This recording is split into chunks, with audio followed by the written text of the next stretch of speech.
Bonjour et bienvenue sur Plume ma papote.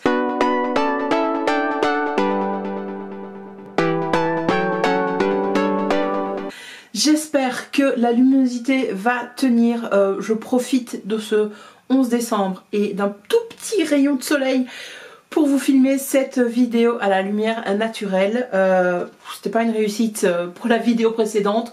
On va croiser les doigts pour celle-ci. Bref, comme vous l'avez vu dans le titre de la vidéo, je vous retrouve pour une papote lecture et je vais vous partager en fait mes 4 dernières lectures en livre audio de ces derniers mois parce que oui, il y en a que j'ai lu il y a longtemps, mais ils ont le mérite d'exister et surtout ce sont des livres quand même pas mal intéressants, donc je souhaite vous en parler. Le premier livre audio que j'ai lu, c'est La grande histoire du monde de je ne sais plus qui. Je suis désolée envers l'auteur parce qu'il a fourni un travail génialissime et colossal. Donc je vous mets la couverture ici. C'est sorti en livre de poche je pense parce que je l'ai vu en librairie et c'est une bonne bricasse, hein, écrit en tout petit. Donc moi je me suis dit, tu sais quoi, livre audio, ça c'est le genre de truc que j'aime bien écouter, comme les livres de Yuval Noah Harari. Et j'ai pas été déçue. Donc c'est quoi la grande histoire du monde? Ben, c'est toute l'histoire du monde, en tout cas de l'humanité. Donc on va pas remonter avant l'apparition de l'humain. Et c'est moins auto-centré que tous les ouvrages que j'avais pu lire en effet, parce que l'auteur aborde chaque époque par continent. Et donc vous vous faites une culture générale de fou malade grâce à cette lecture. Les recherches sont de qualité. Alors moi je l'ai lu en livre audio, donc on ne lit pas toutes les notes en bas de page. J'ai pas écouté la bibliographie, etc. Mais si vous feuilletez l'ouvrage en copie physique, vous verrez que c'est une œuvre qui est quand même fortement fouillée. Donc c'est pas du tout un roman, c'est vraiment un essai historique, hein. Enfin c'est même pas un essai, c'est une œuvre historique pure et dure où on va vous dire voilà ce qui s'est passé en telle année, à telle époque, analyser les causes structurelles peut-être d'un événement ou l'autre, mais c'est pas le but de l'historien.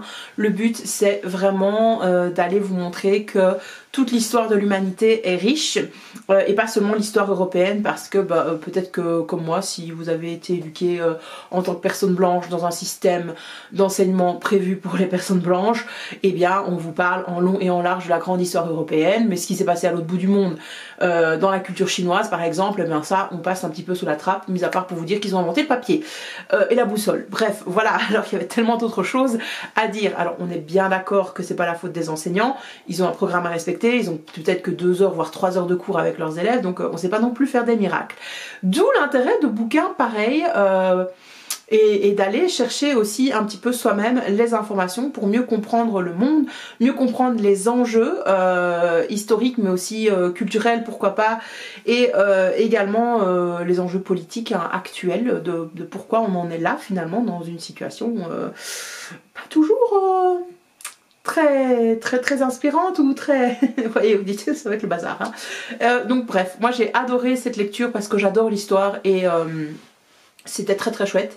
En sachant que j'ai quand même augmenté le débit de lecture parce que c'était très lent. La remarque que j'aurais à faire aussi, mais ça c'est seulement si vous êtes belge comme moi, les dates sont lues donc en français de France, donc 1799. Donc 1700 tout ça moi j'ai pas de problème, mais alors 99, enfin faut à chaque fois que je fasse le calcul quoi. 99 c'est le plus facile parce que c'est celui qu'on entend tout le temps pour les prix et ainsi de suite, mais 79 et tout, ouais non mais arrêtez avec ça, arrêtez, faut arrêter. T'écoutes un bouquin, t'es obligé de te faire des calculs mentaux pour savoir en quelle année tu es, c'était invivable pour moi. Donc j'ai emmagasiné plein de données, plein de choses, mais alors par rapport aux dates, il y a la moitié qui va filer sous le nez à cause de ces chiffres dits à la française. Faut arrêter les Français. Faites comme nous, faites comme les Belges, faites comme les Suisses. Les Suisses c'est les plus logiques. Faut passer à ça quoi. N'en peux plus, n'en peux plus.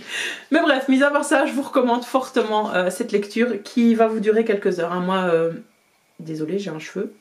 Moi j'ai bien avancé, je l'ai pas mal écouté, ça m'a fait tout mon mois de septembre, octobre, quasiment en trajet et en balade avec le chien. Et encore j'avais mis le mode accéléré, donc vitesse 1/4 pour m'en sortir. et pour pas décrocher. Alors, deuxième lecture, mais qui a été un véritable coup de poing. Je peux pas dire que c'est un coup de cœur parce que la thématique est hyper grave et morose et c'était dur à lire, en tout cas à écouter, mais c'est un livre absolument qu'il faut lire, donc c'est Dans la forêt, dont je vous mets ici la couverture, publiée aux éditions Gallmeister, dans leur collection Totem, et donc elle est sortie aussi, enfin ils ont aussi sorti une version audio et j'ai adoré ce bouquin, je le recommande à tout le temps. Ça a été une lecture marquante de ma fin 2021 et je ne peux que vous le recommander. Alors c'est pas très joyeux comme lecture hein, parce qu'on va suivre deux sœurs dans la forêt, donc Nell et j'ai oublié le prénom de sa sœur. Voilà. Excusez-moi, et j'ai pas mon GSM pour aller vérifier. Donc bref, on suit ces deux sœurs qui vivent dans les années 90. Et en fait il y a un effondrement qui se passe, mais un effondrement progressif de la civilisation. Il commence à y avoir des coupures de courant, de l'insécurité, et puis un jour il n'y a plus de ravitaillement et les communications ne fonctionnent plus. Et donc ça va être toute la démarche de cette génération qui a tout eu, parce que dans les années 90 c'était quand même hyper confortable, il y avait très peu de peur je trouve par rapport à l'avenir, pour moi qui ai grandi en tout cas dans ces années-là. C'est peut-être parce que j'étais enfant hein, mais je me posais pas la question de savoir si j'allais avoir du boulot, de comment j'allais m'en sortir, etc. On a eu un confort incommensurable. Alors on a encore ce confort maintenant dans les années 2000, mais ça a bien changé, la situation elle est quand même beaucoup plus incertaine, et d'ailleurs on voit chez nos jeunes que ça pose franchement question, que ce soit par rapport au réchauffement climatique, avec la crise actuelle sanitaire, enfin bref, je vous en passe. Donc voilà, nous suivons ces deux jeunes filles, dont l'une, la grande sœur, est passionnée de danse, c'est vraiment sa grande passion. Et la plus jeune, donc Nell, elle est passionnée d'écriture, de lecture et d'écriture, un peu contrainte et forcée parce que sa sœur, avec qui elle était très fusionnelle étant enfant, s'est passionnée de danse, et donc il a fallu qu'elle comble un petit peu ses journées. Pourquoi ça? Parce qu'en fait ils vivent un peu en espèce de reclus dans une maison en plein milieu de la forêt californienne, et ces deux jeunes filles ne vont pas à l'école alors que pourtant leur père est enseignant. Leur mère donc vit à domicile, c'est une ancienne danseuse étoile, mais qui a dû se ranger suite à des blessures. Et donc ces deux jeunes filles vont grandir dans cette maison. Elles ont des contacts bien entendu avec l'extérieur, hein, les parents sont pas sectaires, il n'y a rien de tout ça. Mais au cours de leur adolescence, Nell, elle s'apprête à envoyer toutes ses candidatures pour Harvard, ses pré-candidatures pour Harvard, etc. C'est son rêve. Et bien la société s'effondre. Il n'y a absolument rien de dramatique dans cet effondrement. C'est pas comme dans Monstres et compagnie hein, avec Dylan O'Brien par exemple. Hein. C'est finalement un pétard dans l'eau, mais en attendant la vie des gens a totalement changé puisqu'ils ne peuvent plus s'approvisionner dans leur supermarché, il n'y a plus de police, il n'y a plus de communication, il n'y a plus d'armée, personne ne vient les sauver, et donc il va falloir vivre le quotidien d'une certaine manière. Et on va se rendre compte qu'en fait même s'il n'y a pas cet événement qu'on pourrait voir dans un film hollywoodien d'effondrement fantastique, absolument gravissime ou avec beaucoup de morts, etc., eh bien l'être humain va se révéler. Et donc on a ces deux jeunes filles qui vont se retrouver totalement isolées dans leur maison et qui vont devoir faire un choix de comment poursuivre la vie en tant qu'être humain, comment la société va devoir se reconstruire, et on va voir ainsi plusieurs chemins s'ouvrir à elles et d'autres totalement se refermer. C'est une histoire très puissante, c'est un drame, hein. C'est dramatique, c'est très puissant donc point de vue de l'écriture, point de vue de l'histoire, point de vue des personnages qui sont magnifiquement bien construits. C'est un espèce de huis clos sans être un huis clos, puisque c'est dans une forêt, on sort parfois de cette forêt, mais elle va se refermer de plus en plus sur elle, et ça a un côté angoissant, tout en ayant un côté libérateur pour ces deux sœurs. Je ne peux que vous conseiller cette lecture. Je me suis dit heureusement que je ne l'ai pas lu au début de la crise sanitaire, donc en 2000, c'était en 2020 cette bêtise là ou quoi? Oui, c'était en 2020. En 2020, heureusement que je ne l'ai pas lu en 2020, vous voyez, lors du premier confinement, parce que j'aurais flippé ma race. Mais en tout cas, cette lecture éveille des choses en nous, lecteurs, qui vivons cette crise sanitaire actuellement. Et voilà, ça remet plein de choses en question. C'est en tout cas un roman écologique, hein, très clairement. Et de nature writing, enfin moi je peux que vous conseiller cette lecture qui m'a totalement chamboulée et bouleversée. Alors autant vous annoncer la couleur, pour les 2 lectures suivantes, elles n'ont pas eu autant de succès que les 2 premières. Je vous en parle quand même, et tout d'abord du premier flop, enfin du flop le plus total, intégral, auquel je ne m'attendais pas, c'est Miracle Morning. À nouveau, je vous mets la couverture avec l'auteur ici parce que j'ai déjà oublié le nom de cette personne. Miracle Morning, donc c'est une méthode, on va dire, de développement personnel, très connue dans le monde, hein. Je vois depuis des années des gens s'atteler à cette morning routine, donc vraiment une séquence d'organisation le matin pour vivre sa journée sereinement, on va dire, de manière apaisée et également très productive. Donc vous avez une première partie avec cet auteur qui va vous parler de sa vie privée et des événements de sa vie. Ça avait un côté un peu pathos, hein, très américain malheureusement. Alors il a vécu ces choses-là en effet. D'un côté, donc il nous explique, l'auteur, qu'il a eu un accident de voiture très très jeune, qu'il a donc dû réapprendre à marcher, que son avenir a été totalement chamboulé. Et pourtant c'est pas cet événement là qui va l'amener à la Miracle Morning. Et en même temps ce serait trop facile, on sait bien que c'est pas comme dans les films, hein, que il vous arrive un truc dramatique et puis vous vous relevez avec un concept génialissime que vous allez vendre à tout le monde. Non, c'est pas la vraie vie. Mais finalement je me suis franchement interrogée plus j'avançais dans ma lecture de pourquoi il nous partageait ces événements là. Pour moi c'était pas nécessaire d'avoir tous ces éléments sur la vie privée de l'auteur. Mais bon, il nous les a transmis, après vous en faites ce que vous voulez. Donc tout ça pour qu'ils nous disent qu'en fait il s'est fixé des objectifs. Bon, et c'est très américain parce que c'est des objectifs financiers de vente. Alors moi ça m'intéresse pas du tout. Vous savez que la budgétisation ça m'intéresse, hein, ça oui, mais c'est pas dans l'idée de faire un chiffre de vente de autant de milliers de dollars. J'en ai rien à kicker. Donc voilà, déjà j'avais du mal à entrer en relation avec cette personne quoi, via le livre audio, mais bon. Donc il nous explique qu'en fait tous les matins il va combiner tous les exercices de développement personnel qu'en tant que coach il proposait à ses coachés tout simplement. Et donc il a 1 heure pour faire ça. Donc vous vous levez le matin et vous dit commencez tout de suite par aller aux toilettes, boire un verre d'eau, ça ira déjà beaucoup mieux. Et donc après vous combinez votre morning routine comme vous voulez avec de la visualisation, un jour de l'écriture, du sport. J'ai oublié les 2 autres déjà. Attendez, j'ai mes petites notes ici.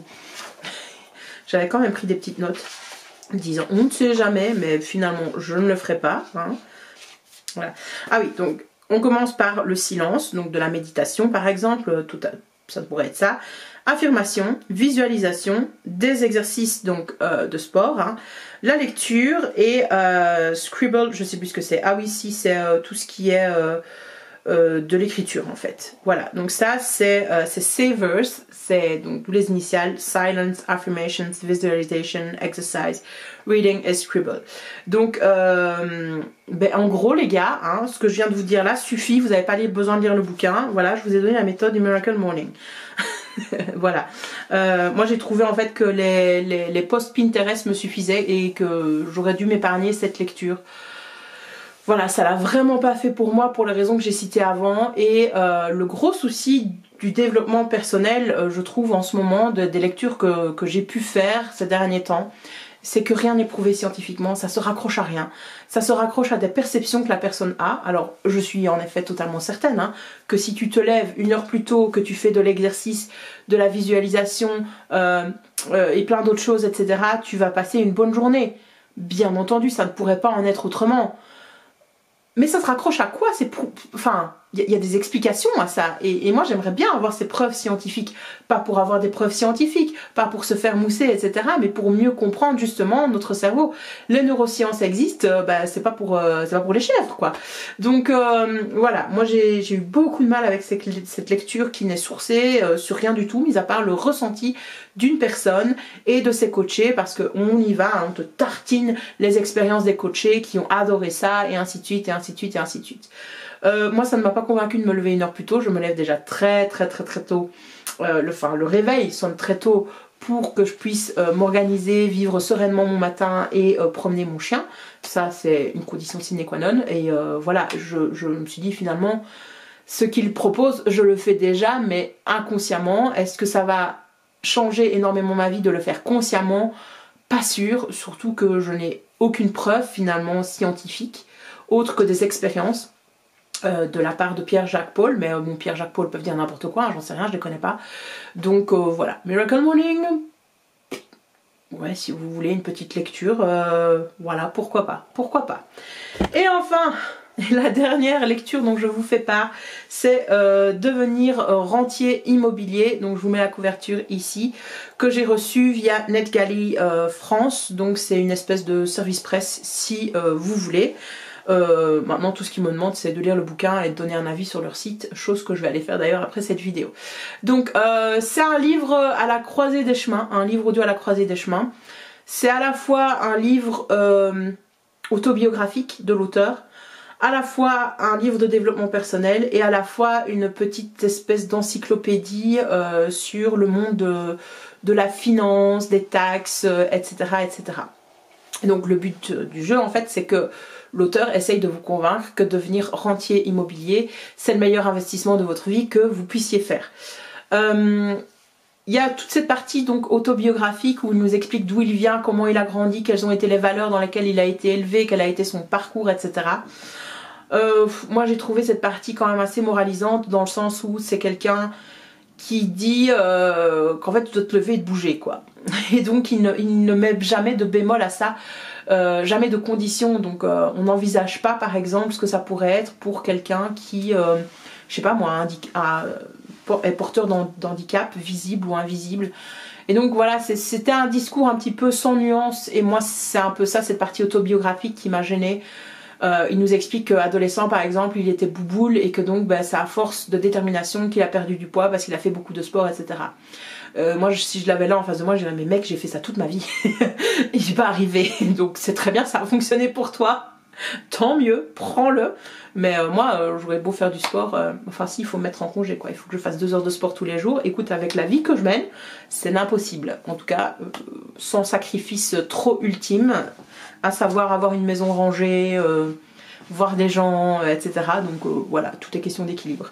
Donc ça manquait un petit peu pour moi de nuance dans son récit, mais c'est quelqu'un qui est comme ça, hein, je pense. Moi je le connaissais pas du tout sur YouTube parce qu'il a une chaîne YouTube, hein, cet auteur. Je n'avais jamais vu ses vidéos, on ne les a jamais recommandées. Donc voilà, c'est quelqu'un qui je pense est entier ainsi.